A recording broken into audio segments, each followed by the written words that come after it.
अस्सलाम वालेकुम दोस्तों, मैं हूं शाहिद हुसैन। उम्मीद करता हूं आप सब खैरियत से होंगे। आज ये वीडियो सिंध की अदालतों के हवाले से है कि सिंध की अदालतों में कितने मुकदमात ज़ेर समात हैं, कितने मुकदमात जो है उनके फ़ैसले नहीं हो सके, कौन कौन से मुकदमात हैं और किस नौइयत के मुकदमात हैं फ़ैसले नहीं हो सके और कितनी बड़ी तादाद में मुकदमात हैं।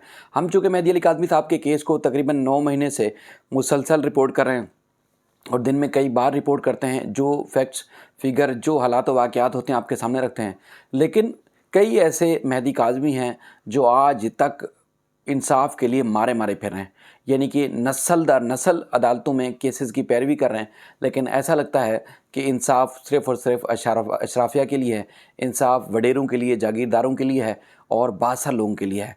एक आम आदमी इंसाफ के लिए तरस रहा होता है, उनको इंसाफ नहीं फराहम होता।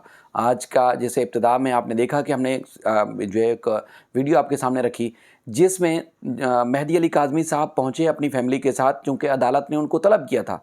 पिछली डेट पे जिब्रान साहब जो है वो प्रॉपर ड्रेस में नहीं थे, इस वजह से अदालत ने कहा कि ठीक है आप अगली डेट पे आएँ और आपको सुनेंगे, और मेहदी काज़मी साहब यानी कि जो मुद्दई मुकदमा है उनको भी साथ लेके आइएगा।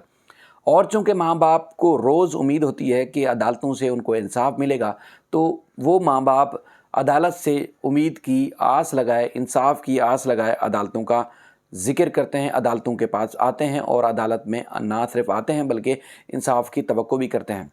आज भी जब केस की समाअत होनी थी यानी कि 8:30 बजे मैं पहुंचा, तो मुझसे भी पहले, चूँकि अदालत का वक्त होता है 8:30 बजे, तो उस वक्त उससे भी पहले सर्दी भी थी, हालात तो आपको पता है कि घर में छोटे छोटे और भी बच्चे हैं, उनको छोड़कर वो अदालत पहुँचे और पता चला जज साहब छुट्टी पे हैं, समाअत नहीं हो सकेगी, डेट पड़ेगी। उनके अल्फाज आपने सुने कि अब कहाँ जाएं, यानी कि किसके पास जाएं वो इंसाफ के लिए, कोई चारा नहीं है। उम्मीद है यही इदारे देंगे इंसाफ। अच्छा, मैं कुछ फैक्ट्स और फिगर लाया हूँ कि 2022 के आखिरी दिन सिंध की सबसे बड़ी अदालत, जहाँ से लाखों करोड़ों पाकिस्तानियों को, सिंध के वासियों को इंसाफ की तवक्कुआत होती हैं, वहाँ पर कितने मुकदमात पेंडिंग हैं वो आपके सामने एक्सक्लूसिवली तफसीलात आपके सामने रखनी है। कितने मेहदी काज़मी साहब हैं जिनको इंसाफ नहीं मिल सका 2022 के एंड के ऊपर भी, और कौन कौन से केसेस हैं वो भी आपके सामने रखूँगा। बज़ाहिर इस तरह लगता है कि जैसे दीगर इदारों की तरह हुकूमत ने अदालतों को भी जो वो नज़रअंदाज किया है और ज़ेर इल्तवा जो मुकदमात हैं उनकी तादाद में मुसलसल इजाफा देखने में आ रहा है। 2022 के इख्तिताम पर जो सिंध की सबसे बड़ी अदालतों में, यानी कि जो लोअर जुडिशरी है, ATC वगैरह वगैरह वगैरह, उनको सबको छोड़ दें, सिर्फ सिंध हाई कोर्ट में जो मुकदमात इल्तवा का शिकार हैं वो हैं 1,06,000 से ज़ायद, यानी कि तजावुज़ कर चुके हैं। सिंध की अदालतों में मुकदमात ज़ेर समात हैं।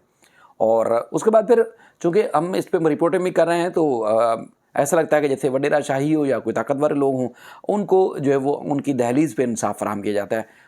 यकीन माने मैं अक्सर देखता हूँ कि 2, 3, 4, 5 ज़्यादा से ज़्यादा 6 समातों में फ़ैसले हो जाते हैं और उनके हक़ में जो भी कानून के मुताबिक अदालत समझती है वो फ़ैसला कर देती है।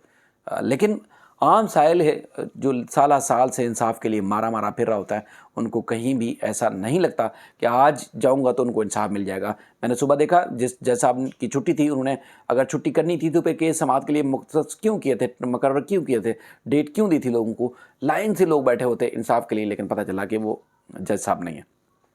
इस तरफ हमने देखा 2022 में पीपल्स पार्टी के जो सूबाई वज़रा हैं या रहनुमा हैं, उनको बड़ा रिलीफ मिला अदालतों से, बहुत ज़्यादा। इसके अलावा पाकिस्तान तहरीक इंसाफ, MQM और जमात इस्लामी के जो रहनुमा हैं, उन्होंने भी जो है अदालतों से रिलीफ लिया, लेकिन जो रिलीफ नहीं मिला, आम आदमी को रिलीफ नहीं मिला।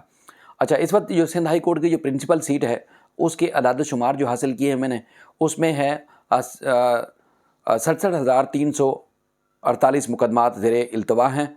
हैदराबाद सर्किट बेंच में 30,243, सखर सर्किट बेंच में 5,548 मुकदमात इल्तवा का शिकार हैं।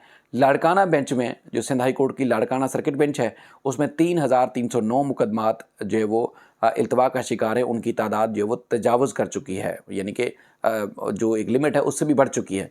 अच्छा, उसके बाद फिर जो कानूनदान हैं हमने उनसे भी मुशावरत की, तो पता ये चला कि तकरीबन कोई 30 साल पहले सिंध में जब आबादी आधी थी शायद, उस वक्त सिंध हाई कोर्ट में जो एक स्ट्रेंथ रखी थी, यानी कि जजेस की तादाद मुकर्रर की गई थी, वो 40 मुकर्रर की गई थी।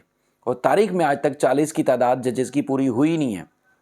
आबादी बढ़ती जा रही है, जुराइम बढ़ते जा रहे हैं, मुख्तलिफ जो नोयत के मामलात हैं उसमें मुसलसल इजाफा हो रहा है, लेकिन जजेस की तादाद जो स्ट्रेंथ थी उस स्ट्रेंथ के हिसाब से भी पूरी नहीं है।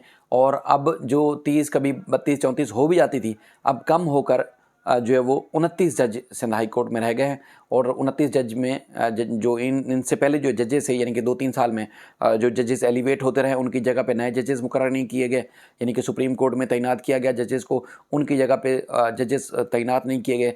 जस्टिस नज़र अकबर साहब और जस्टिस आफ्ताब अहमद घोड़ा साहब जो है कल ही रिटायर हुए हैं, उनकी जगह पर भी जो है वो जजेस को सिंध हाई कोर्ट में तैनात नहीं किया गया। और महज अब 40 के बजाय 29 जज जो है वो सिंध हाई कोर्ट में मुकदमात की समाअत के लिए रह गए। और आप अंदाज़ा लगाएं कि जहां करोड़ों की आबादी हो और सिर्फ सिंध कराची की अगर सिंध के दारुल हुकूमत की बात करें तो इसमें 3 करोड़ से ज़्यादा की आबादी है। और जुराइम किस तरह है वो आपके सामने है। कानूनी माहिर अक्सर ये कहते हैं कि देखें जी, आबादी बढ़ रही है और आबादी बढ़ेगी तो उसके बाद फिर जुराइम की तादाद में इजाफा होगा, जुराइम की तादाद में इजाफा होगा तो फिर उसके बाद फिर अदालतों को बढ़ाना होगा। आज जब बात हो रही थी सिर्फ अदालतें यानी कि सिंध हाई कोर्ट में नहीं, नैब कोर्ट में, ATCs में, नारकोटिक्स में, आए रोज़ आप मंशियात के जो वारदातें और कार्रवाइयाँ देखते हैं, नारकोटिक्स की सिर्फ और सिर्फ 2 अदालतें हैं। और यहाँ मंशियात की स्मगलिंग, मंशियात फरोशी और ना जाने मंशियात के नाम पर क्या क्या जुराइम हो रहे हैं, उसके लिए जो मुकदमात की तादाद या मुकदमात को निपटाने के लिए जो नारकोटिक्स अदालतें बनाई गई हैं उसकी तादाद सिर्फ और सिर्फ 2 है। आप फिर अंदाज़ा लगाएं कि ये जजेस कैसे बर वक्त इंसाफ फराहम करेंगे, ये जजेस कैसे जो है बर वक्त इंसाफ फराहम कर सकते हैं। हाई कोर्ट में जिस तरह मैंने बताया कि तकरीबन जो वो 1 लाख से ज़्यादा मुकदमात इल्तवा का शिकार हैं, तो अगर एक जज रोज़ एक केस का भी फ़ैसला करे, 29 जज जो है वो रोज़ 29 केसेस निपटा सकते हैं। इसी तरह रोज़ाना 29 से ज़्यादा केसेस जो है वो अदालतों में मज़ीद नए केसेस जो है वो दायर किए जाते हैं। तो फिर इंसाफ का बोलबाला कैसे होगा और फिर इंसाफ की फरहमी कैसी होगी। दुनिया भर में जब मुकदमात या उसके बाद फिर टेक्नोलॉजी वसी तर हो रही है तो यहाँ पाकिस्तान में देखते हैं कि वही गला सड़ा निज़ाम, फरसुदा निज़ाम जो कि एक साल से उस पर अमल दरामद ही नहीं हो रहा था, दुनिया कहाँ पहुँच चुकी है। और हमारी अदालतों में हमारे जो निज़ाम तफ्तीश है, हमारा जो तहकीकात का जो निज़ाम है और उसके बाद फिर जो अदालती अमला होता है उसमें इंतहाई नाकिस जो है वो हम देखते हैं कि उनका वो नाबल्द होते हैं टेक्नोलॉजी से। और उसके बाद फिर इसी तरह जजेस के साथ भी है, तो जो फैसिलिटेट हैं जजों को फैसिलिटेट नहीं किया जाता, उनको सहूलियात नहीं दी जा रही, अदालतों में जदीद या जिद्दत के तहत जो है वो सहूलियात नहीं दी जा रही और फिर जजेस की तादाद को आबादी के हिसाब से नहीं बढ़ाया जा रहा है। इसकी वजह से हम देखते हैं कि मुकदमात की जो पेंडिंग है वो बढ़ती जा रही है कम होने के बजाय। अब ख़ुद अंदाज़ा लगाएं कि 1,06,000 या जो है वो 67,000, तकरीबन 1.5 लाख से 2.25 लाख की अगर मुकदमात इल्तवा का शिकार हैं सिंध की अदालतों में, तो ये 2.25 लाख अफराद नहीं है। आप इस बात को नोट कर लें, ये 2.25 लाख अफराद नहीं है बल्कि 2.25 लाख ख़ानदान हैं। 2.25 लाख ख़ानदान से मुराद ये है कि आधे से ज़्यादा जो सिंध की आबादी है वो अदालतों के चक्कर लगाने पर मजबूर है, लेकिन उनको इंसाफ नहीं मिल पा रहा। अब मामला ये है कि यहाँ करप्शन के केसेस भी हैं, मुख्तलिफ जो संगीन नोयत के जुराइम के केसेस भी हैं, सज़ाओं के ख़िलाफ़ अपीलें भी हैं और सज़ाएँ बढ़ाने के हवाले से भी केसेस ज़ेर समाअत हैं। और उससे भी कहीं ज़्यादा बढ़कर जो सिविल लिटिगेशंस होती हैं वो और ज़्यादा जो है वो उसमें जो है वो पेंडिंग केसेस हैं जो बढ़ते ही जा रहे हैं। ज़मीनों पर कब्ज़े, ज़मीनों पर के तजावज़ात, ज़मीनों के ऊपर जो सरकारी और या प्राइवेट ज़मीनों के ऊपर तजावज़ात कायम किए गए हैं, इस तरह और भी मुकदमात की भरमार है, लेकिन इंसाफ है जो मिलने का नाम नहीं ले रहा। जिस तरह स्पीडी ट्रायल होता है तो यहाँ पर भी एक हंगामी सूरत हाल पैदा करने की ज़रूरत है कि हंगामी सूरत हाल पैदा की जाए और ना सिर्फ ज़ेर इल्तवा मुकदमात को फौरी तौर पर निपटाया जाए बल्कि जो नए केसेस आ रहे हैं उनको भी जल्द निपटाने के हवाले से हिकमत अमली बनाना होगी, वरना ये 250 ख़ानदान इसी तरह रुलते रहेंगे। एक और बात कि आज सिंध की अदालत में फातिमा जिन्ना जो मोहम्मद अली जिन्ना, कायदे आज़म मोहम्मद अली जिन्ना साहब की जो बहन थी, उनकी आज भी उनकी हमशीरा का मुकदमा, उनकी जायदाद का मुकदमा आज भी इल्तवा का शिकार है। आज भी उसके ऊपर फ़ैसला नहीं हो सका। सिंध हाई कोर्ट में तकरीबन 40-45 साल हो गए जायदाद के बंटवारे का मुकदमा जो है वो पेंडिंग है। तो आप सोच सकते हैं कि दूसरे जो शहरी हैं उनको किस तरह जल्द इंसाफ मिलता होगा और किस तरह उनको इंसाफ फराहम करना है या हुकूमत को सोचना है। अपना ख्याल रखिएगा। फिर किसी और वीडियो के साथ आपकी खिदमत में हाजिर होंगे। अल्लाह हाफ़िज़।